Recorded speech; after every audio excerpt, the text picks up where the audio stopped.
রবিউল আউয়াল মাসের কোনো গুরুত্বপূর্ণ আমল আছে কিনা, থাকলে কোন আমল করা যেতে পারে এবং কোন কাজ থেকে আমরা বিরত থাকতে পারব।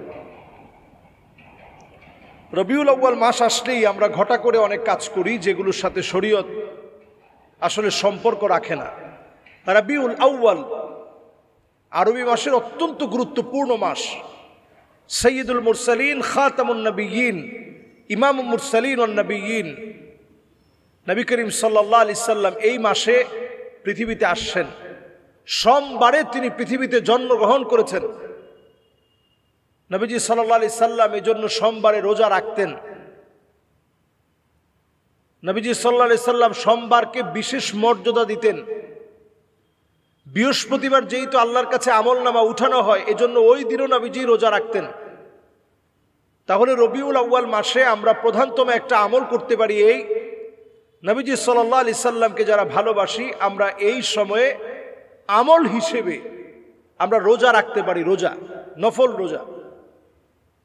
রবিউল আউয়াল মাস আসলেই ঘটা করে বিভিন্ন আয়োজন, এই আয়োজনের চাইতে নবীজি সাল্লাল্লাহু আলাইহি সাল্লামের জীবনী জানা, সোমবারে নফল রোজার প্রতি আগ্রহ বৃদ্ধিকরণ, নবীজি সাল্লাল্লাহু আলাইহি সাল্লামের সুন্নাহ মানার প্রতি আগ্রহ বৃদ্ধিকরণ, এগুলোই আমাদের জন্য নবীজি সাল্লাল্লাহু আলাইহি সাল্লামের রেখে যাওয়া আমল। আর রবিউল আউয়াল মাস আসলো, চলে গেল, আমি শুধু আশিকে রাসূল নিজেকে দাবি করলাম, কিছু হালুয়া রুটি আমি খেলাম, জিলাপি খেলাম, এর মধ্য দিয়ে শেষ করে দিলাম। নবীজির একটা সুন্নাহ আমি আমার আমলে আনার চেষ্টা করি নাই। অথচ সাহাবায়ে কেরাম রিদওয়ানুল্লাহি আলাইহিম আজমাইন শ্রেষ্ঠত্বের কাতারে আল্লাহ তাআলা তাদেরকেও পৌঁছিয়েছেন, কারণ তারা নবীজির সুন্নাহকে আঁকড়ে ধরেছেন।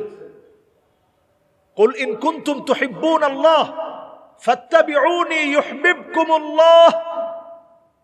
নবীজি সাল্লাল্লাহু আলাইহি সাল্লামের মুহাব্বতের দাবিদার তো তারা, ফাত্তাবিউনি ইউহিব্বুকুমুল্লাহ, যারা নবীজিকে অনুকরণ করবে।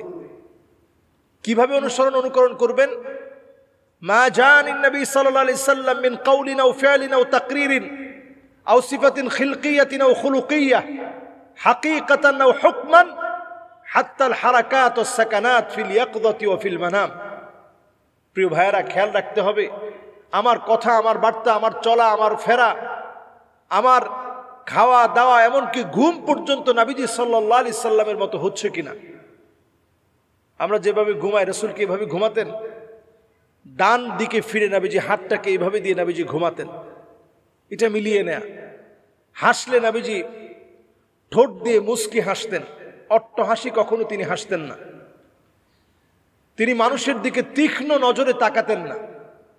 সুন্দর কিছু দেখলেই তিনি মাশা আল্লাহ, তাবারাকাল্লাহ বলতেন। ছোট ছোট বাচ্চাদেরকে তিনি দেখলেই দোয়া করে দিতেন, আল্লাহুম্মা ফাক্কিহু ফিদ্দীন ওয়া আল্লিমহু তা'ওয়িল ওয়া হাব্বিব ইলাইহিন নাস। নবীজি দোয়া করে দিতেন, আল্লাহ তুমি তাকে দ্বীনের বুঝ দাও, জ্ঞান দাও, মানুষের প্রিয় পাত্র বানিয়ে দাও।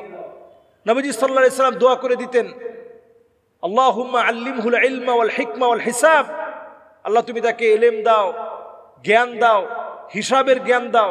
ওয়াকিহিল আযাব, জাহান্নামের আগুন থেকে আল্লাহ তুমি তাকে মুক্তি দাও। যে নবী সাল্লাল্লাহু আলাইহি সাল্লাম পুরোটা জীবন জুড়ে আমাদেরকে দিয়ে গিয়েছেন, কিছু তিনি নেননি। ক্ষুধার যন্ত্রণায় কষ্ট পেয়েছেন, কষ্ট করেছেন, একদিন আল্লাহর কাছে বলেনি যে আল্লাহ ক্ষুধার যন্ত্রণা আমি কেন কষ্ট করব।